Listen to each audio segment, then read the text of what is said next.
Big पर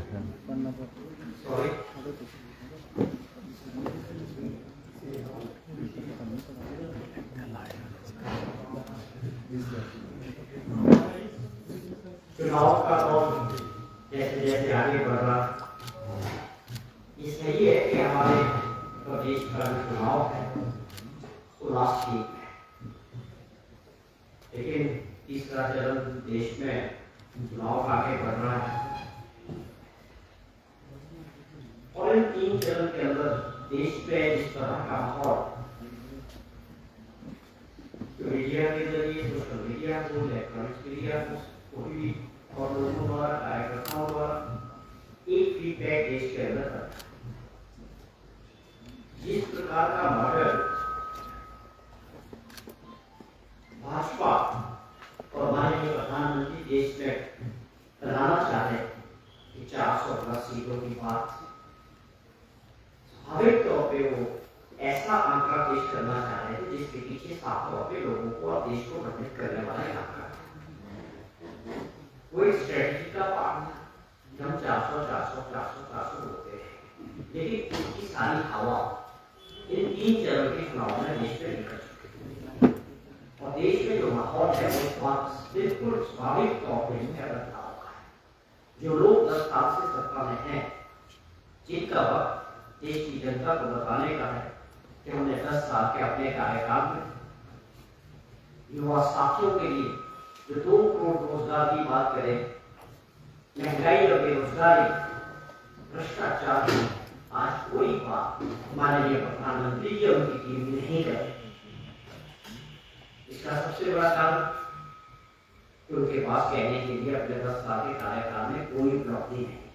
इसलिए पूरा प्रयास किया गया देश के चुनाव को भटकाया जाए, मुद्दों को भटकाया जाए, लेकिन लोकतंत्र है, लोग भी बहुत जागरूक हैं, सब समझते हैं। सबसे पहले लोग अपनी समस्याओं की बात करते हैं तो उनके जुड़ में है, वो बड़े मुद्दे बनने जा रहे हैं और लोगों को पूछते हैं कि उन पे बात होनी चाहिए, जो जनता के मुद्दे हैं वो चुनाव के मुद्दे होने चाहिए। तो इसलिए बौखलाहट प्रधानमंत्री जी में और उनकी टीम में साफ तौर पर जिस तरह का माहौल देश में इलेक्शन के दौरान बयानबाजी देश के माननीय प्रधानमंत्री अपने विपक्ष के नेताओं के लिए खास तौर पर कांग्रेस पार्टी को कोसने का काम कर रहे हैं। चुनाव अगर मंगल सूत्र की तरफ गया, चुनाव अगर मंदिर और मस्जिद और हिंदू और मुस्लिम की तरफ गया, देश की जनता ने जरूर समझा कि 10 साल बाद ये कौन सी दिशा में जाना है, हमारे मुद्दों पर एड्रेस नहीं किया जा रहा, देश की समस्याओं पर चर्चा नहीं हो रही। कांग्रेस पार्टी की लीडरशिप ने ये हमेशा कहा, राहुल गांधी जी हमेशा कहते हैं जब उन्हें पूरे देश का पैदल यात्राएं भी, जो लोगों की समस्याएं, युवा साथियों की, किसानों की, बेरोजगारी की समस्या है, इन पे चर्चा होनी चाहिए, ना कि देश को उस राह पे खड़ा कर दो कि 80 करोड़ लोगों को 5 किलो आटा चढ़ाओ खाते इस अवस्था को देश को खड़ा। ये कुछ ऐसे मुद्दे हैं जिसको देश की जनता समझ रही है और वो इन मुद्दों को पूर्ण मुद्दों पे सरकार से जवाब चाहते हैं। सवाल जहां हिमाचल प्रदेश के चुनाव का है, 2 दिन पहले ठाकुर जयराम जी पूर्व मुख्यमंत्री एटम प्लांट पे थे, उन्होंने एक स्टेटमेंट कि 50 रुपए किलो एप्पल का सोर्स प्राइस को लेकर उन्होंने बोला। मुझे बड़ी हैरानी हुई कि जो 5 साल तक प्रदेश के मुख्यमंत्री थे, उनके आंकड़े इतने गलत कैसे। और उसके बाद कल उनकी नेता भारत सरकार में मंत्री है मीनाक्षी लेखी जी शिमला में थी, उन्होंने कुछ आंकड़े मीडिया के जरिए, प्रेस कॉन्फ्रेंस के जरिए प्रदेश के बारे में रखे।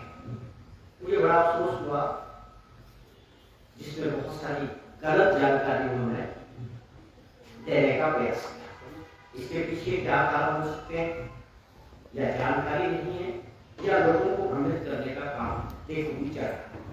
हमने एक अपनी जिम्मेदारी समझा आप लोगों के माध्यम से कि दोनों बातों पर हम जरूर जो वास्तविक स्थिति है वो बताने का प्रयास करें। जहाँ तक सवाल है, हिमाचल एप्पल स्टेट है, उसके बाद आगे बढ़ा, आज हमारे फ्रूट्स बहुत सारे हैं, सब्जियों में हमारे लोगों ने, हमारे किसानों ने बहुत बड़ा नाम कमाया। कैश क्रॉप के तौर पे एप्पल स्टेट के तौर पे जो अर्थव्यवस्था है वो 5,000 करोड़ से ऊपर है। जब हम 5,000 करोड़ की अर्थव्यवस्था की बात करते हैं तो समझिए आप कि 3 लाख लोगों को सीधे तौर पर रोजगार एप्पल इंडस्ट्री से जुड़ा, जो एक बहुत बड़ा डायरेक्ट एम्प्लॉयमेंट है। इनडायरेक्ट लाखों लोग, ये बहुत बड़ा चेन है। सेब पैदा करना, उसमें उस वहाँ के जो परिवार है, उनके सदस्य हैं या उनके साथ काम करने वाले जो मजदूर हैं, उसके बाद जब एप्पल क्रॉप आती है तो वो मंडियों तक और कंज्यूमर तक पहुँचाने में एक बहुत बड़ी चेन है। उसमें आरती है, कमीशन एजेंट्स हैं, बीच के लोग हैं, ट्रांसपोर्टर हैं, बहुत सारे। लास्ट मैन इज रेडी वाला जो आपके घर पे आके रेडी में फल बेचता है। तो इनडायरेक्टली बहुत बड़ी इंडस्ट्री है जो बिना सरकार के सहयोग से लाखों लोगों को रोजगार देती है। तो किसी भी सरकार की जिम्मेदारी है इस बड़ी इंडस्ट्री को बचाया जाए और प्रदेश की जीडीपी में टूरिज्म और एप्पल इंडस्ट्री का बहुत बड़ा योगदान है। जो हमारा जीडीपी है उसमें इसका योगदान है वो बहुत बड़ा है।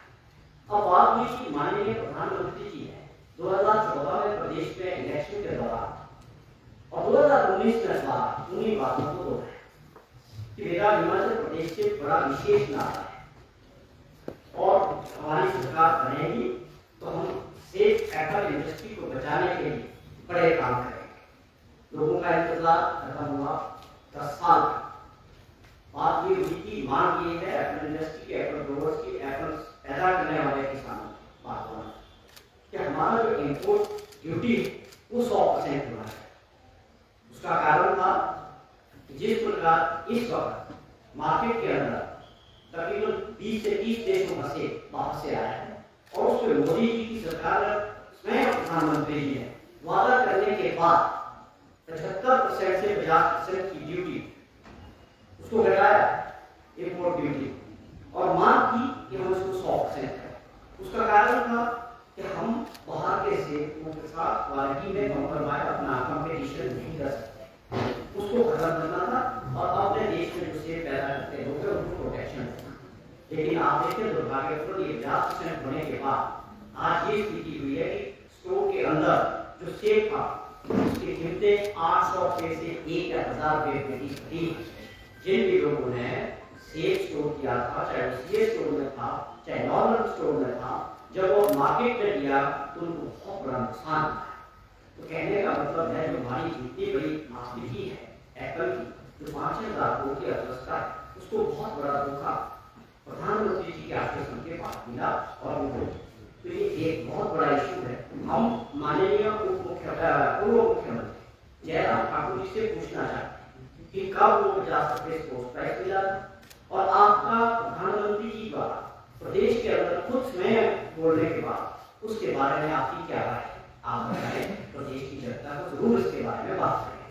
और सवाल रहा कि हमारी सरकार 15 महीने 10.5 रुपये किलो जो था सेब का स्पोर्ट्स प्राइस 1.5 रुपये किलो हमारी सरकार ने माननीय मुख्यमंत्री जी ने बनाया और आप सभी ने उसको गड़बड़ी किया कि 50 पैसे वो बढ़ते थे, लेकिन हमारी सरकार ने 1 रुपया 50 पैसा बढ़ा के किसान की मदद की।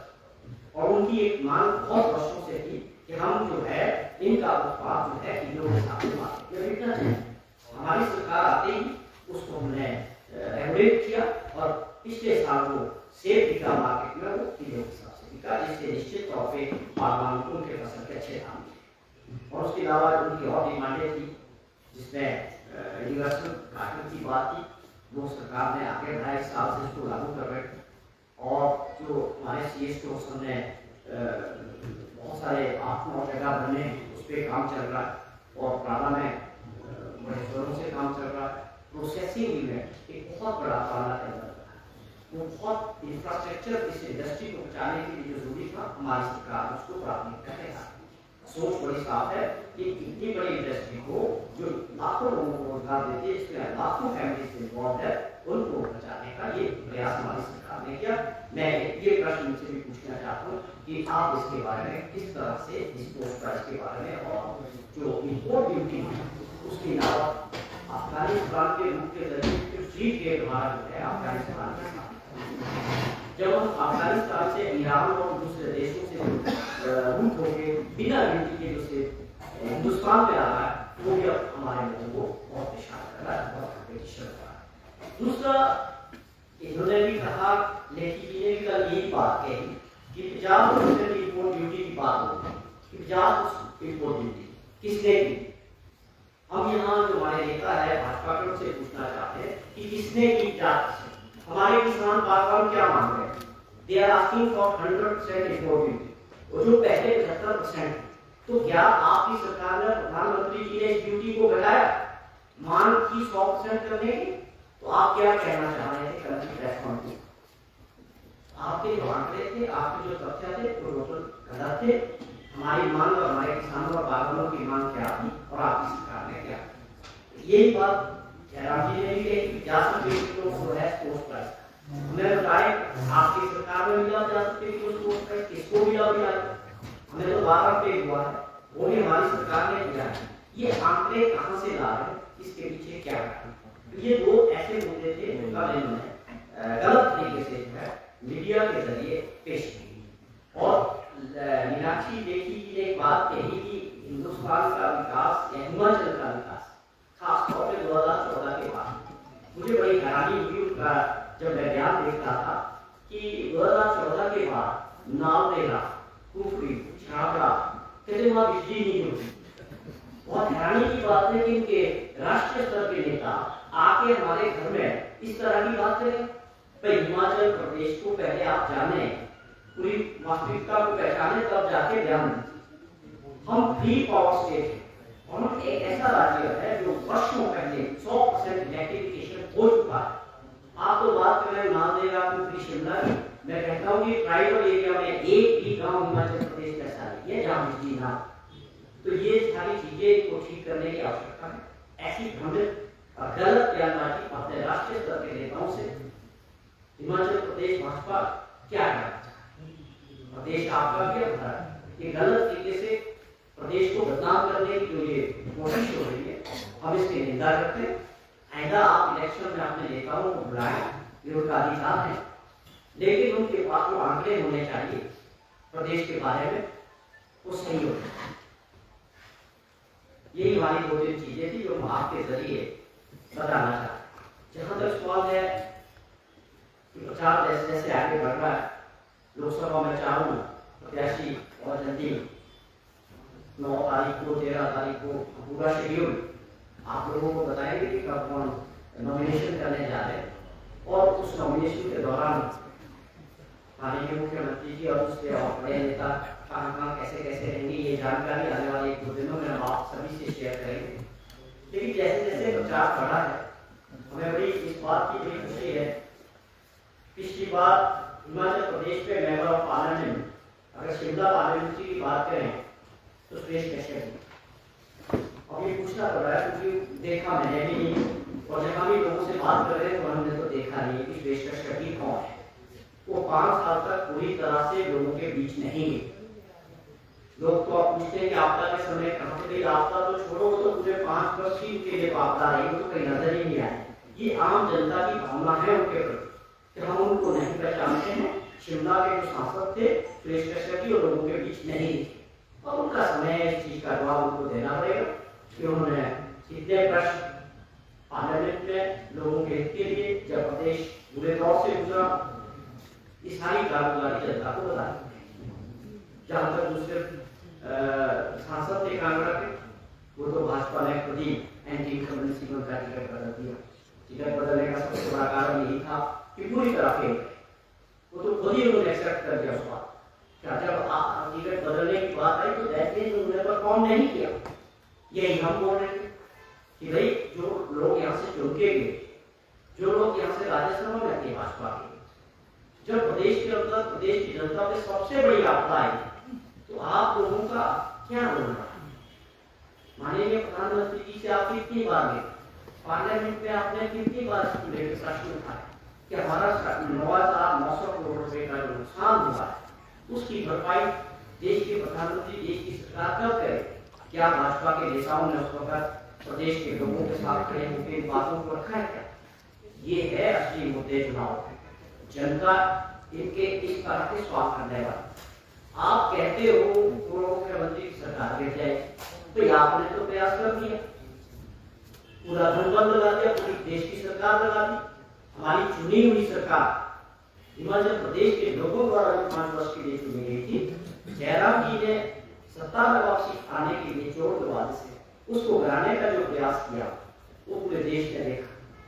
और किस तरह 6 लोग जो कांग्रेस के थे, जिन्होंने अपनी पार्टी को, अपने लोगों को, मतदाताओं को धोखा दिया और प्रदेश के अंदर द्वारा 1.5 साल के अंदर चुनाव धोखा, इन सभी चीजों का जवाब सभी को जनता की अदालत में देना है। और जनता पूछना चाहती कि ऐसी परिस्थितियां क्यों बनी, कौन सी महत्वाकांक्षा 6 लोगों की? जब हमने आपको चुन के भेजा 5 साल के लिए, तो आपने क्यों दगा दिया मुख्यमंत्री जी को, अपनी पार्टी को और अपनी जनता को? और उसके अलावा साजिश में कौन से भाजपा नेता, क्या धनबल था, ये सारे जवाब जनता जानना चाहती है। मैं समझता हूँ ये मुद्दे चुनाव के धन्यवाद। नरेश जी, कल से नामांकन शुरू होने वाला है और अभी भी एक सीट कांग्रेस की बची हुई है, तो क्या माना जाए कब तक? देखिए, एक धर्मशाला का जो टिकट है, मैं समझता हूँ जैसा आप पहले इंतजार करते थे और जो हमें फीडबैक मिला था क्षेत्र से, एक चीज सुनने को जो दिल्ली के लोगों ने जरूर कहा कि कांग्रेस पार्टी में अच्छे टिकट, अच्छे प्रत्याशी है। मैं समझता हूँ ये इंतजार भी आज या कल खत्म हो जाएगा, आज भी हो सकता है। और स्वाभाविक तौर पे बड़े फूक फूक के पूरा प्रयास अच्छे प्रत्याशी को, जीतने वाले प्रत्याशी को, सबको साथ लेकर और कार्यकर्ताओं को उनके जो सर्वे का रहा है, जो फीडबैक है, तो मैं समझता हूँ आज या कल ये निकलेगी। बीजेपी ये आरोप लगा रही है कि जो केंद्र के प्रोजेक्ट हैं उनको लटकाने का काम कर रही है सरकार, अपना शेयर जो है वो नहीं दे रही है। तो क्या कारण है, क्यों शेयर नहीं दे पा रही सरकार? बीजेपी के पास मुद्दे हैं। देश के चुनाव की बात करें तो उनका काम है कि बताना हो हमने क्या किया था। सच्चाई में आज प्रधानमंत्री जी के किसी भी देश के अंदर जितनी भी रैली और मीटिंग हो रही है, कहीं पे बात नहीं हो रही है बेरोजगार युवा साथियों की अवस्था, कहीं पे वो मुद्दा की चर्चा नहीं करते। जबकि खुद एक आंकड़ा रखा था कि 2 करोड़ बच्चों को हर साल रोजगार मिलना चाहिए। हम तो नहीं बोल रहे, आप द्वारा निर्धारित जो था, आप द्वारा जो घोषणाएं की, अच्छे दिनों की बातें की, तो बताओ। वही सवाल भाजपा का एक एजेंडा पूरे देश का, झूठ को बार बोलते हैं, 100 बार झूठ को बोलोगे तो उसका असर शुरू हो, लेकिन अब कुछ होने वाला नहीं है। यही हिमाचल प्रदेश की भाजपा का भी था। मैंने भी आपसे जिक्र किया कि ये मुद्दे होने वाले हैं, आप हमसे पूछो 15 महीने का, हम तैयार बैठने वाली सरकार तैयार बैठे, पर मुद्दों पे बात करो। 15 महीने का हिसाब पूछो, आप विपक्ष में आप पूछोगे कि आगे से मुझसे पूछो। आप तो साजिश करते हो, सरकारें लाते हो जनता चुनी धनबल एजेंसी के तौर पर, तो आपके पास तो कुछ बोलने को है। हम तो पूछ रहे हैं, हमारे से भी पूछो। अभी 3.5 साल प्रदेश के अंदर जो सरकार जनता ने बनाई, जिस तरह का माहौल मुख्यमंत्री जी की रैलियों का मीटिंग में लोग उमड़ रहे हैं, उसे साफ है हिमाचल प्रदेश के लोग अब इस सरकार को धोखा देना चाहते हैं, मुख्यमंत्री जी को देखना चाहते हैं, उनको उनसे बहुत उम्मीद है। तो ये है मुद्दे की 3.5 साल प्रदेश की सेवा कांग्रेस पार्टी की चुनी हुई। आपने सर बागियों के ऊपर सवाल उठाए और उनका जिक्र किया। उनका ये कहना है कि मुख्यमंत्री उनकी बात नहीं सुनते थे, इसलिए उनको मजबूरन जो है छोड़ना पड़ा पार्टी को। देखिए, अब तो बागी के साथ तो दागी भी है और साथ में ये कोई बड़ा कारण नहीं है, मुख्यमंत्री जी बात नहीं सुन रहे थे इसलिए हमने अपनी पार्टी को धोखा दे दिया। आपको लगता है ईमानदारी से आप अपने आपसे पूछिए कि ये कारण हो सकता है? जो लोग पार्टी में दूसरी पार्टी में सिर्फ इस वजह से जा सकते हैं उसके अंदर, इसके पीछे क्या कारण है वो आप सब पूरा देश जानते हैं। जो भाजपा का मॉडल है सरकार बनाने का विपक्ष की, उसमें सबसे ज्यादा जनता का मुझे लगता है कि इन जगहों को सारा हुआ। और ये आज नहीं मुख्यमंत्री ये गलत इल्जाम लगा रहे मुख्यमंत्री जी ने। इन 6 के काम कीजिए, इनकी अपनी क्या महत्वाकांक्षा थी? भाई मंत्री बन जाते, अगले दौर में बन जाता, और भी लोग हैं और लोगों ने भी तो काम कराया। क्या ये 6 ही लोग थे? ये गलत है, ये फंस चुके हैं अपने कर्मों की वजह से। ये समझ रहे हैं कि जनता इनको अब सबक सिखाने वाली है। हिमाचल प्रदेश से जो ये फैसला जाएगा पूरे देश के अंदर एक अपने आप में बहुत बड़ा मैसेज बना कि जो लोग धन दौलत करते हैं, धन बल के लिए, उनको देश की जनता सबक सिखाएगा। और ये जो मॉडल है सरकार चलाने का, ये हमेशा के लिए बंद होगा। इसकी शुरुआत हिमाचल प्रदेश से। चौहान साहब कहा कि जो कांग्रेस पार्टी जो अल्पसंख्यक आरक्षण है उस पर अपना स्टैंड क्लियर करे, और दूसरा अगर कांग्रेस के साथ दिल्ली में बनती है तो प्रधानमंत्री का चेहरा कौन होगा, राहुल गांधी या फिर कोई और? देखिए सवाल ये है, कांग्रेस पार्टी ने देश की जनता अगर बदलाव करेगी, कांग्रेस को मौका मिलेगा अपने साथियों के साथ मैनिफेस्टो में बहुत सारे